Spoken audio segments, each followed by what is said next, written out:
The Lord be with you. A reading from the Holy Gospel according to Luke. Mary set out and went as quickly as she could to a town in the hill country of Judah. She went into Zechariah's house and greeted Elizabeth. Now, as soon as Elizabeth heard Mary's greeting, the child leapt in her womb, and Elizabeth was filled with the Holy Spirit. She gave a loud cry and said, "Of all women you are the most blessed, and blessed is the fruit of your womb. Why should I be honoured with a visit from the mother of my Lord? For the moment your greeting reached my ears, the child in my womb leapt for joy. Yes, blessed is she who believed that the promise made her by the Lord would be fulfilled." The Gospel of the Lord. Praise to you, Lord Jesus Christ.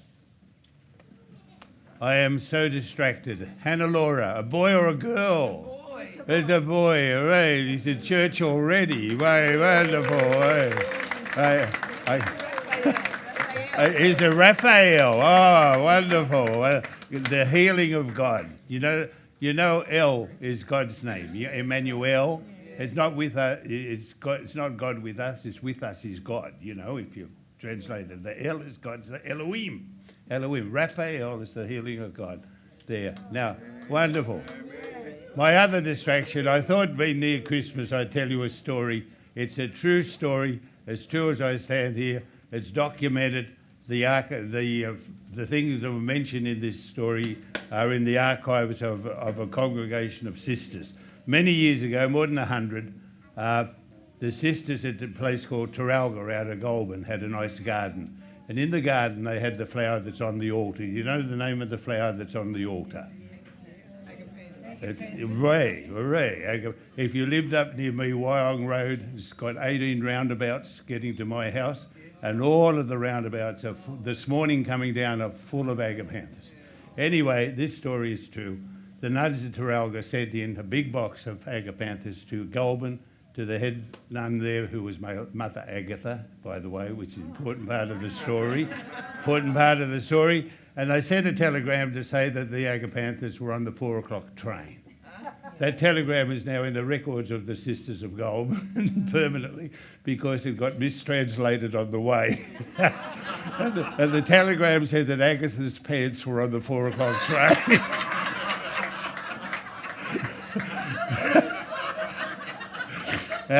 So you've got to be careful how you type. Be careful what your emails. All right. I thought that's worth going down in history being Christmas time. All right. Hannah Laura, congratulations to your husband and your little Raphael. Hooray. I couldn't believe she was here last Sunday. But I was talking to her. Yeah, hooray. Mighty fast nowadays. Let's look at this beautiful gospel today from Luke.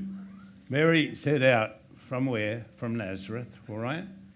We remember the Annunciation, the angel. And she went as quickly as she could to a town in the hill country of Judah. In the hill country, remember? The posh part of the suburb? Yes, nod your head, Father. Yeah, we remember that. That's where the high priest lives.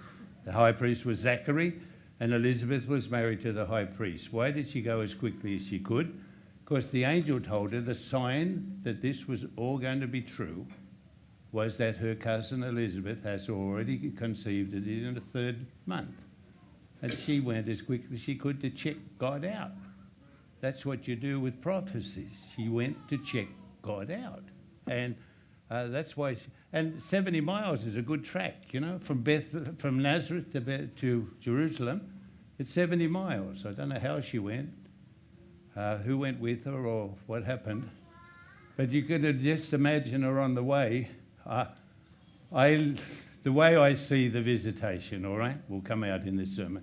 You can just imagine her on the way wondering how she's going to tell Elizabeth, what she's going to tell Elizabeth, how will the conversation start when you open the door, who's going to say the first words, who's going to, you know, her mind is absolutely full of what I call what ifs, you know? What if she puts me out? What if she doesn't accept me? What if it's not true? What if? You can't live a what if. You go and do it. And, you know, all of those questions that I think were in Mary's mind, she never had to deal with any of the answers to those questions, because the minute she was greeted by Elizabeth, Elizabeth called her the mother of the Lord. She didn't have to say, she didn't even have to tell Elizabeth what was going on in her life. Elizabeth knew. Why? Because the minute Mary and Elizabeth were in the same room, there was the Holy Spirit. The text says that very clearly. And the infant leapt in her womb. John the Baptist was baptized in the Spirit in his mother's womb. He didn't have to wait to be born. And Elizabeth was filled with the Spirit just because she was in the presence of Mary. Mary was the first charismatic, not because she was the first person filled with the Holy Spirit. No, but she was the first person that wherever she went, the Holy Spirit went with her and was catchable by other people. Look at the words. Now, as soon as Elizabeth heard Mary's greeting, Mary says, "Hello, Elizabeth." But I had to wonder what she was going to say next. You bet, right? Guess why I'm here? Guess what's happened to me? You know, guess what if? Mary, as soon as Elizabeth heard Mary's greeting, the child leapt in Elizabeth's womb. And Elizabeth was filled with the Holy Spirit. Elizabeth is 3 months pregnant. Remember? The angel said. And so she was filled with the Holy Spirit. And she gave a loud cry and said, "Of all women, you are the most blessed. And blessed," by the way, blessed and blessed. Blessed is an adjective, blessed is the verb. It's the blessed sacrament. But blessed are you among women, and blessed is the fruit of your womb. That's English, all right? If you get it wrong, it doesn't matter as long as you say your prayers. Right. Excuse me for the distraction. All right. She gave a loud cry and said, "Of all women, you are the most blessed, and blessed is the fruit of your womb." Someone said to me once at a conference, "How come we call Mary the Blessed Virgin Mary?" She's blessed among women, and blessed is the fruit of her womb. And she's a virgin that we saw last week from Matthew's Gospel. Hey, we didn't make up those words. They're biblical words. Why should I be honoured? Then she says, why should I be honoured with the mother of my Lord, and with a visit from the mother of my Lord? Mary didn't have to tell Elizabeth a thing. All the problems she had about how she was going to tell Elizabeth about you know what, she didn't have to. Elizabeth knew through a word of knowledge that she was the mother of the Lord. For the moment your greeting reached my ears, Mary only had to say, "Hello, Elizabeth." The moment your greeting reached my ears, the child in my womb leapt for joy. Yes, blessed is she who believed that the promise made her by the Lord would be fulfilled. Mary believed. She went out in the journey.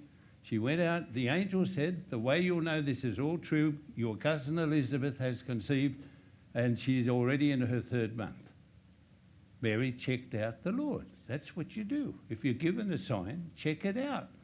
And then she didn't have to worry about how she'd tell Elizabeth or how the sign could be checked out. The moment your greeting reached my ear, I knew, why did the mother of my Lord come to visit me? It's a very, very beautiful story, the story of the visitation. We know it well, we're full of it, and it's the second mystery of the Rosary, and it's so much a part of our life. I just say again, devotion to the Blessed Mother is not a frill. It's absolutely essential in the Catholic teaching and in biblical teaching too. And we don't apologise for it or back off from it at all. How you have that devotion is totally free. Pope Paul VI, in a wonderful thing which I could quote by heart to you and talk about for a while. So how we have devotion to Mary is completely free. Some people have devotion to the Rosary, some to the Angelus, some to Our Lady of Fatima, some to Our Lady of Guadalupe, some to Our Lady of Medjugorje, some to Our Lady, like I told you about the cathedral in Washington, D.C. that was built after the war, the World War II, I mean.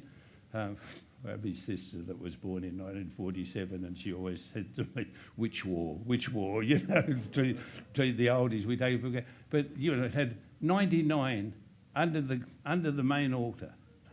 Washington, D.C., the Shrine of the Immaculate Conception, paid for by all the Americas, South America, North. 99 side altars under the main altar that different communities paid for.